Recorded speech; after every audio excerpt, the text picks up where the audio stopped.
दोस्तों आज तो मेरे साथ मौजूद हैं मिनल निगम। और आपको बताते चले सोनू निगम की ये सिस्टर हैं। और बहुत ही सुरीली आवाज है। जिस तरह सोनू निगम की आवाज सुरीली है, इनके फादर की आवाज बड़ी सुरीली है, उसी तरह से मीनल जी की आवाज भी बेहद सुरीली है। और आपको बताते चले कि अ, अयोध्या टेम्पल को 1 साल पूरा हो रहा है। उसके उपलक्ष्य में आपकी तरफ से एक डेडिकेशन आया है। उनको अयोध्या मंदिर को डेडिकेट करते हुए मीनल जी ने एक नया सॉन्ग जो है वो अपनी आवाज में पिरोया है। और उसी के बारे में आज हम बात करेंगे। मीनल जी, बहुत बहुत स्वागत है आपका। धन्यवाद। I am so happy to be here. Same here.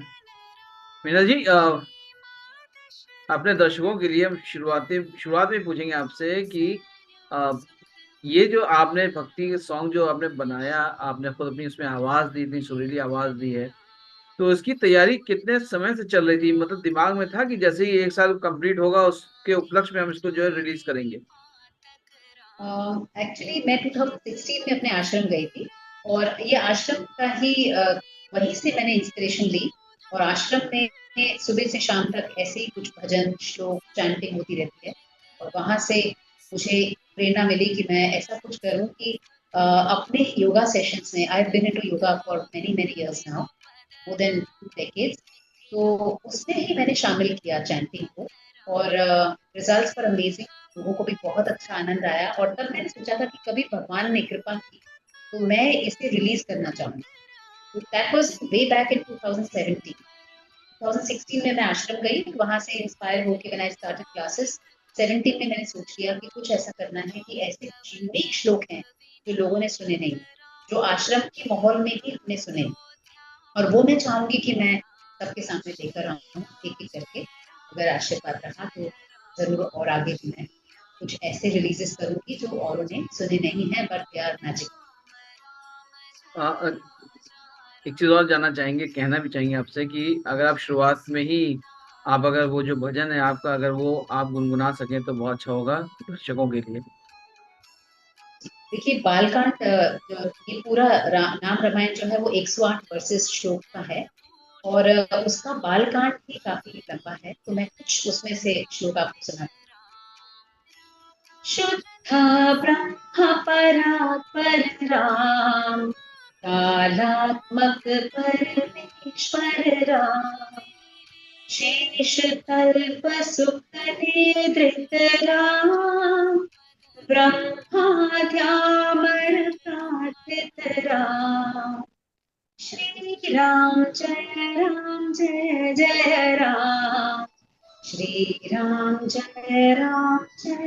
जय राम, राम राम जय राजा राम, राम राम जय सीता राम। बहुत खूबसूरत आवाज है आपकी, इसमें कोई शक नहीं। मैं ये बोलूंगा कि आपने इसको पूरा ग्राफिक में आपने पूरा ये जो मैंने देखा, ये जो आपका भजन है पूरा ग्राफिक में है। तो ये ग्राफिक में करने का किस तरह से आपने मतलब डिसाइड किया कि इसको ग्राफिक में करना चाहिए? वरना आमतौर पे लोग जो है कुछ कैरेक्टर्स को लेकर उनको भी पिक्चराइज कर सकते हैं, आप खुद भी उसमें फीचर हो सकती थी। जी, तो ये इतना ऑथेंटिक है कि मुझे लगा नहीं कि इसको हमें डाइल्यूट करना चाहिए। और ये संस्कृत में लिखा है तो सब लोग इसे नहीं समझ पाते। तो कैसे लोगों को बताएं कि इन श्लोक का एक जैसे एक ठीक है, मीनिंग बहुत गहरा है हर श्लोक का, लेकिन एक ऐसा पिक्चर, एक ऐसा डिपिक्शन जिससे पता चले कि what they are depicting, what each shloka is talking about. तो हमने वैसे कोशिश तो की है। और मुझे फीडबैक्स भी मिले हैं कि काफी चीजें उन्हें समझ में आ रही हैं। मतलब कुछ लोग जो है, मैंने देखा है कि इतनी फास्ट ये श्लोक जो है वो एक रिदम में चलते हैं। तो इतना फास्ट कोई पढ़ नहीं पाता कि इसका मीनिंग क्या है। पहले सोचा कि हम मीनिंग देते हैं इसका, शुद्ध ब्रह्म परात्पर राम, कालात्मक परमात्मा। तो उसका मीनिंग हम बताएंगे तो वो पढ़ नहीं पाते। इसीलिए ऐसा करें कि हम कुछ ऐसा करें कि उन्हें पता तो चले कि exactly what they are talking about. उसमें हमने फोटोज यूज की हैं जो थोड़ा बहुत एक्सप्लेन करते हैं कि वो श्लोक क्या बताना चाहते हैं। एक चीज बताइए, जो आपने जो आपने श्लोक इसमें पढ़े हैं, क्या वो आपको बाय हार्ट भी याद है? मतलब बाय हार्ट है आपको? बहुत सारे श्लोक बाय हार्ट याद हैं, और क्योंकि हम चैंट करते रहते हैं, तो उसका एक फायदा ये भी होता है कि it becomes a part of your subconscious mind. और जो सबकॉन्शियस में चला गया वो ऑलमोस्ट ऐसी चीज है कि जो आपको सोते समय उठा कर भी कोई बोले तो आपको धुन भी याद रखेंगे, वो रिदम, वो मीटर याद रखेंगे, और उसके वर्डिंग्स भी आप याद। तो मोस्टली तो हाँ बिल्कुल। और जो स्टूडेंट्स हैं मेरे, उन्होंने भी ये महसूस किया है कि जब ये हम 3 आवर्स में करते हैं, मतलब अर्ली मॉर्निंग में जब हम करते हैं, तो वो बहुत जल्दी मेमोराइज भी हो जाता है। जब हम बच्चों की कुछ सेशंस मैंने किए थे बीच में, जब मैंने उनको प्रोत्साहित किया था कि आप लोग सुबह जल्दी उठें, 5:36 अराउंड ब्रह्म मुहूर्त के टाइम पे आप उठें और इसकी मेरे साथ चैंट करें, तब आपको लगेगा कि it has become a part of not just the whole day, पर it's become a part of your life. तो आप जब शोज वगैरह करती हैं या कहीं आपको बुलाया जाता है तो आप अपने ये सारे आप जो भक्ति के जो आपके आपके जो गीत हैं उनको आप प्रस्तुत करती हैं या फिल्मी गाने भी आप गाती हैं? नहीं, फिल्मी तो नहीं, क्योंकि मेरा एक्चुअली जो मैंने अभी शुरू किया इसको एक कमर्शियल, इसको एंगल दे दिया। कमर्शियल मतलब इसको रिलीज करना ही एक कमर्शियल चीज है अपने आप में। राइट। तो वो it's an extension of my work, because मैं बहुत सालों से चैंटिंग करा भी रही हूँ, खुद भी करती हूँ, और औरों को इसके बेनिफिट्स भी बताती हूँ। Right way of pronunciation, right way of the भाव that should come while chanting a particular shloka, और किस बेटी के लिए है, और यहाँ थोड़ा बहुत, मतलब इस ये तो इतना बड़ा सागर है हमारा, जो अध्यात्म है वो बहुत बड़ा सागर है। इतनी सारी चीजें हैं उसमें कि हम थोड़ा बहुत भी बता पाते हैं, तो आई फील कि I am contributing something to the culture and the tradition of our country. तो इस चीज को मैंने कमर्शियल एस्पेक्ट इसलिए इसका मैंने इस पे ध्यान दिया कि मैं चाह रही थी कि लोगों तक इसको पहुंचाया जाए। और क्या होता है कि चैंटिंग क्लास में बहुत से लोग नहीं आ पाते, जुड़ते हैं लोग यूएस से भी, कहीं बहुत जगहों से, लेकिन फिर भी ये उस लेवल पे नहीं पहुंच पाता जहां इसे पहुंचना चाहिए। इसीलिए मैंने इसको, और this is an extension of my work, मैं चाहती हूँ कि मैं इसी में रहूं। अगर कोई ऐसा गाना है जिसमें कि स्पिरिचुअली आप अपलिफ्ट हो जाते हैं, फील करते हैं, तो definitely I go for it, but certainly not the conventional Bollywood music. तो ये जो आप चैंटिंग कराती हैं लोगों को, सोनू कितना आपसे इंस्पायर, सोनू का कितना चैंटिंग कराने में सक्सेस हुई है? बहुत बार ऐसा हुआ है कि जब भाई विजिट कर रहे थे कोविड टाइम्स में, तब हम बहुत ज्यादा, मैंने ये क्लासेस शुरू कर, मतलब ऐसे भी कर रही थी, बट उस समय बहुत डिमांड थी, और बाहर के भी कुछ ग्रुप्स थे जिन्होंने बोला हमें ये करना है, because we know that the only way to shield ourselves is through, I mean, strengthening yourself, protecting yourself with the power of chant। और ये भी एक एस्पेक्ट है चैंटिंग का कि आप एक शील्ड बना सकते हैं अपने आसपास। तो उस चीज को दिमाग में रख के मैंने बहुत से क्लासेस शुरू किए, और जब भाई विजिट कर रहे थे 3-4 बार, तो he became a part, he actually showed interest कि मैं भी आना चाहती हूँ। तो he was sharing the screen with me, and he was chanting with all of us. So फिर आपको पता है जब वो जहाँ जाते हैं तो डिमांड होती है कि आप कुछ गाइए, तो फिर उन्होंने कुछ भजन भी गाते थे उस समय। तो इस तरीके से he is always a part of, whenever he has time he wants to be a part. तो आप सिर्फ रामायण तक ही मतलब सीमित है या भगवत गीता वगैरह के भी आप श्लोक जो है वो भी आप उनको भी आपने भक्ति के रंग दिए हैं उस गीत में, मतलब भक्ति के गीत उसमें भी आपने गाए? मैंने अभी महिषासुरमर्दिनी ऑलरेडी रिलीज हो चुका है, भगवती स्तोत्रम रिलीज हो गया है, भवानी अष्टकम रिलीज होना बचा है, अभी चैत्र नवरात्रि में आएगा। रामचरितमानस का के बालकांड में जो सोरठा है, 2 छंद सोरठा और श्लोक है, वो भी रिकॉर्ड हो गया है, वो भी हम रिलीज करेंगे चैत्र। सो काफी सारे ऐसे बहुत से हमारे, अभी मधुराष्टकम भी रिलीज होगा कुछ टाइम में। तो I am into it now, और अब मैं चाह रही हूँ जितने भी मैंने श्लोक अपने आश्रम में सुने, उन्हें अपनाया, उन्हें चैंट किया, बेनिफिट महसूस किया, वो सब मैं सबके साथ शेयर। तो जिस आश्रम में आप जाती हैं वो आश्रम कहाँ पे, मीन्स मुंबई में है, कहीं बाहर है, कहाँ मुंगेर पे? में है, बिहार मुंगेर में है, पटना से कुछ 4-4.5 घंटे दूरी की दूरी पे है। और इसे कहते हैं बिहार स्कूल ऑफ योगा, मुंगेर। तो इसके जो स्पिरिचुअल हेड रहे हैं वो है स्वामी सत्यानंद जी, जो अब शरीर में नहीं है, और स्वामी निरंजन जी, जो संन्यास ले चुके हैं, लेकिन ही इज द वन, उनके आशीर्वाद से पूरा आश्रम चल रहा है। एक चीज पूछ रही मीना जी कि आश्रम की जब बात आती है ना तो एक जो फिल्मों के जरिए जो भी चीजें सामने आई हैं, तो कहीं ना कहीं वो थोड़ा सा लोग डरने भी लगे कि मतलब ये आश्रम जो है मतलब फीमेल्स के लिए सेफ नहीं है। कभी कभी ऐसा भी लोग सोचते हैं, सुनते हैं हम। तो आप वहां रहती हैं, आपको क्या लगता है आश्रम जब आप जाती हैं तो आपकी क्या फीलिंग? ये आश्रम बड़ा यूनिक है। मैंने भी बहुत से किस्से सुने हैं और मैंने एक्सपीरियंस भी किया है बहुत कुछ। कि मैं 2004 से मैं सिखा रही हूँ। तो जब आप सिखाते हैं तो आप सीखना चाहते हैं सर। एज अ स्टूडेंट मैंने योग बहुत साल तक किया, more than 10 years। उसके बाद जब सिखाना शुरू किया तो I was very inclined towards learning something better, something deeper, something more to benefit my students. तो मैंने आश्रम जब गई मैंने देखा कि आश्रम बहुत अलग है, बिकॉज वहाँ पे स्वामी जी जो है हमारे निरंजन जी, एक तो बहुत ज्यादा वो आते नहीं है, किसी किसी सेशन में आते हैं और लेक्चर देके जाते हैं, और वो स्पष्ट कहते हैं कि हम इंटरेस्टेड इस चीज में है कि आप आए, जो जिस मकसद से आप आए हैं उसे आप प्राप्त करें और आप निकलें यहाँ से। He wants us to actually vacate the ashram as soon as we are done with the course. उसमें एक भी दिन ऊपर हम कह नहीं सकते, वो अलग है। और उनका एक और मानना है कि वो नहीं चाहते कि, देखिए आपने भी सुना नहीं बट ये आश्रम बहुत समय से है, तो वो नहीं चाहते कि इसको कमर्शियल किया जाए, इसकी ज्यादा पब्लिसिटी हो, जिससे कि बहुत ज्यादा क्राउड यहाँ पे आए। वो नहीं चाहते क्राउड आए। I think it's the guru, it's the energy in the ashram that chooses us and that allows us to even make it to the ashram. वरना बहुत मुश्किल है, बहुत से लोग पढ़ना चाहते हैं बट आश्रम नहीं पहुंच पाते, बहुतों को तो पता ही नहीं है। तो ये आश्रम एकदम ही अलग है, सेफ भी है। इनफैक्ट इतना डिसइंटरेस्ट है हमारे स्वामी जी को सभी से, एक तरह से अटैच स्पिरिचुअली होगा, वो गाइड करते हैं हमको। लेकिन ऑन दी ऑनसेट आपको पता चलेगा कि यहाँ पे कोई भी आपकी कोई भी अदर देन लर्निंग कोई और डिमांड आपकी पूरी नहीं होती कि आपको स्पेशल अटेंशन मिले बिकॉज आप एक स्पेशल फैमिली से हैं, या आपने कुछ अच्छा अमाउंट डोनेट कर दिया तो अब आपको स्पेशल ट्रीटमेंट मिलेगी। ऐसा ऐसा कोई थॉट एंटरटेन होता ही नहीं है। जैसे आपने बोला ना कि आपको अच्छे मतलब आपको बहुत सारे एक्सपीरियंस रहे हैं। अच्छे बुरे लोग हर जगह होते हैं, तो कभी कुछ बैड एक्सपीरियंस रहा कभी आपका कहीं पर? आश्रम की बात करें हम, आश्रम में लोगों जो जब आप सीख रही थी तब की बात हम कर रहे हैं, तब भी? नहीं, कोई बैड एक्सपीरियंस नहीं है।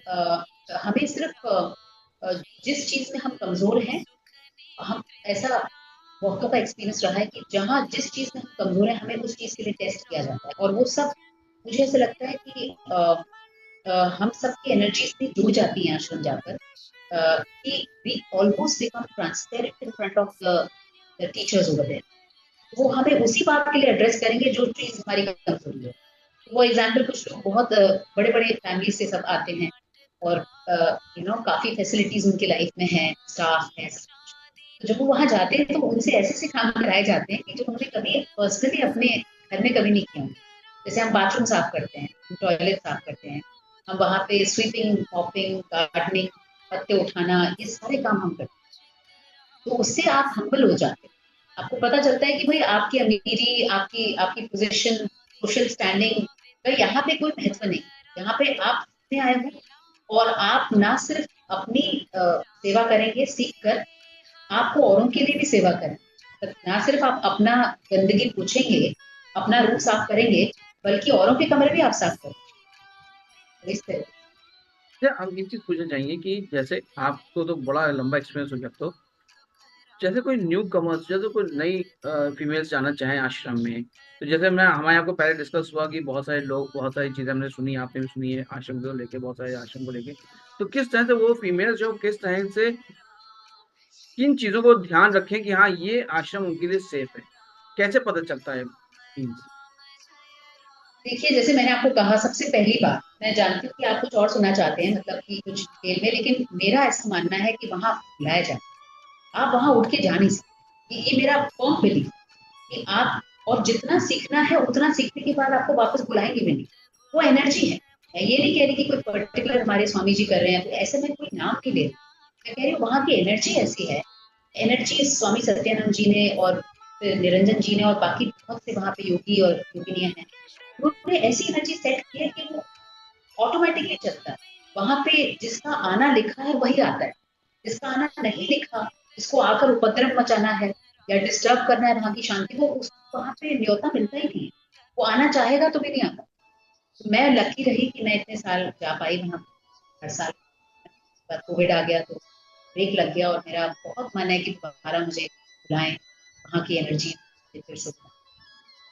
तो जब आप वहां पे जाके इतनी खूबसूरत आवाज में भक्ति, आप जब वहां पे अपना सुनाती हैं भक्ति गीत वगैरह, तो क्या माहौल बनता है? मीन्स जो वहां पे जो जितने भी गुरु हैं वो सब क्या कहते हैं आपको, जो वहां पे आपको सुन रहे होते हैं, वो किस तरह से मंत्र मुग्ध हो जाते हैं आपको सुनकर? वो एक्सपीरियंस कैसा है आपको आपका? मैं, हाँ जी जरूर मैं शेयर करूंगी ये बात कि जब मैंने जब मैं बॉम्बे से बैंगलोर शिफ्ट हुई, मैं बैंगलोर मेरा बेस है फिलहाल 12 साल। जब मैं शिफ्ट हुई तो तब मैंने एक नई शुरुआत की। उसके पहले आई वाज इन बॉम्बे, और यहाँ पे पूरा फैमिली है मेरी, यहाँ परिवार है। मेरी मम्मी गुजर गई थी, उसके बाद मैं बैंगलोर शिफ्ट हुई। मुझे योग में और डीप जाना था। मुझे चाहिए था एक ऐसा माहौल जहाँ पे मैं डिस्टर्ब ना हूँ, जहाँ पे मेरा ध्यान लगा रहे लगातार। मतलब मैं सुबह 4 बजे उठ पाऊँ, अपनी साधना कर पाऊँ। तो मैं बैंगलोर शिफ्ट हुई फॉर दैट पर्पस। और जब मैं आश्रम गई, उसके पहले मुझे भक्ति संगीत में इंटरेस्ट तो था, लेकिन मैंने कभी उसे ट्राई नहीं किया। कभी मैंने ऐसे कोई सेपरेट टाइम निकाल के मैं बैठ के कोई भजन नहीं गाया। मैं गाती थी, मेरे भाई के कुछ भजन हैं जो संस्कार एल्बम से उन्होंने बहुत बहुत ही सुंदर भजन है, उसे सुन के आनंद आता था। और कभी कभी, लेकिन रेगुलर बेसिस पे नहीं। तो जब मैं आश्रम गई तो मुझे मेरे कुछ लोगों को, मेरे फ्रेंड्स को पता था, मेरे जो को योगीज हैं उनको पता था कि ये गाती है। तो मीनू जी करके मेरी बहुत अच्छी फ्रेंड है, तो उन्होंने कहा आपको गाना पड़ेगा। और वो उनको स्वामी जी को थोड़ा जानते थे, उनके खानदान कनेक्टेड था। तो उन्होंने बोला आपको गाना पड़ेगा। तो मेरे हाथ में माइक दे दिया, तो स्वामी जी ने बोला ठीक है गाओ। तो जब मैंने गाया, मैंने अपने भाई का ही गाना गाया, गायत्री मंत्र। और जब मैंने गाया तो स्वामी जी ने आंखें बंद कर दी। मेरी आंखें भी बंद थी क्योंकि मैं बहुत नर्वस भी थी, और मैं गा रही हूँ और मुझे नर्वस फील हो रहा है। और मैं, मुझे समझ में आ रहा है कि स्वामी जी ब्लेस कर। बस उस दिन के बाद जो मुझे एक धुनकी चढ़ी कि मैं भजन गाऊं, भजन सुनाऊं, भजन सिखाऊं, ऐसी मुझे एक पैशन मेरा जागा। और मुझे पता है वो वही की ब्लेसिंग थी, स्वामी जी की ब्लेसिंग थी कि मैं जो भी कर रही हूँ वो उस दिन की वजह से, जब मैंने उनके सामने गाया। तो वो गीत कौन सा था, आपको याद है? हाँ जी, गायत्री मंत्र था वो, ब्रदर का मेरे।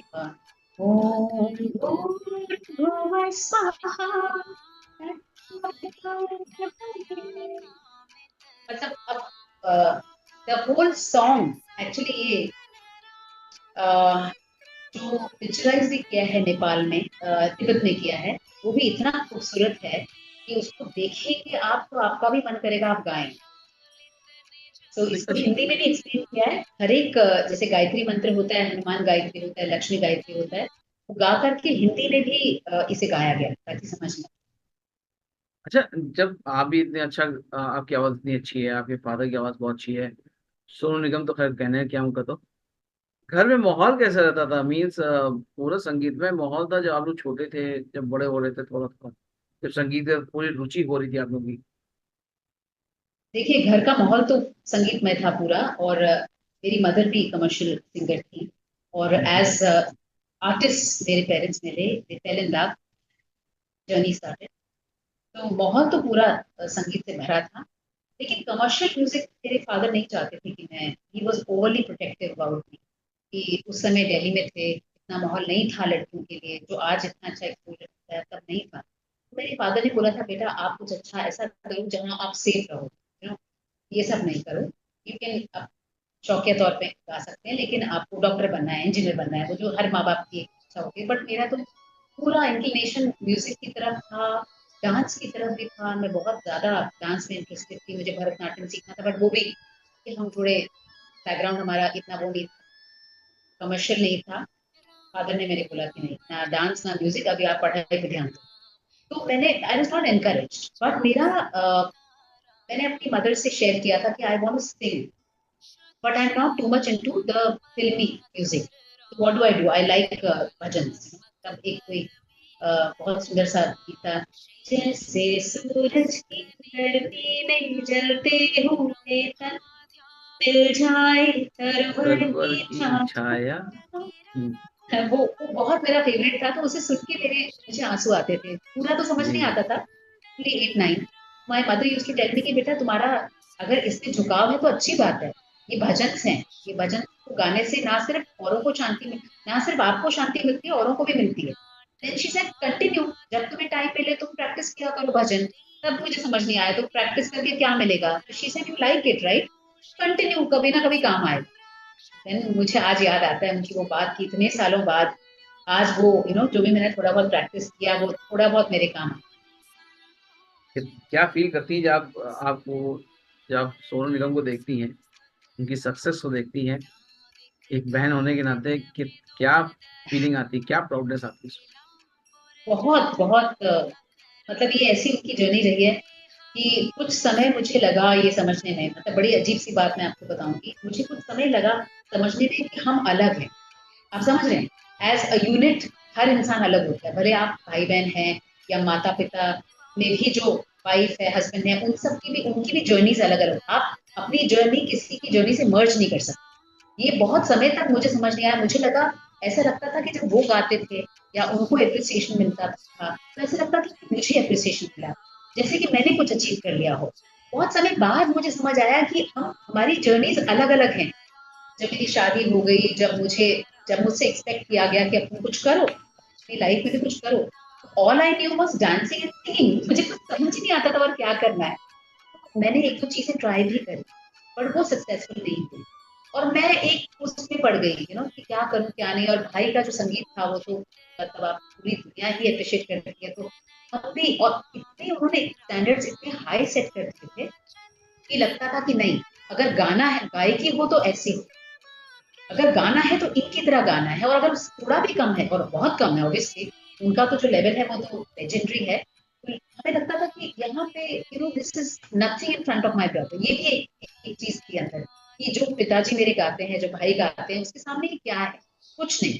पर जब ये अध्यात्म में मैं गई और मुझे चैंटिंग और भजन जब मुझे मैंने शुरू किया, तो मुझे लगा कि it is not about how well you sing,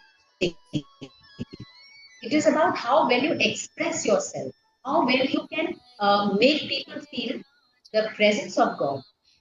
जिस भाव से आप गा रहे हैं उस भाव को आप कितने सक्सेसफुली ट्रांसफर कर सकते हैं, ये मुझे समझ में आया। तब मैंने बोला कि नहीं, it's not about how talented you are as a singer, it's not about how people appreciate you or no, it's not about that, it's about how you feel when you sing. Are you happy?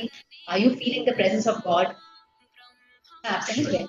सो ये बात समझ में आने पे मैंने इसे enjoy ज्यादा किया, म्यूजिक।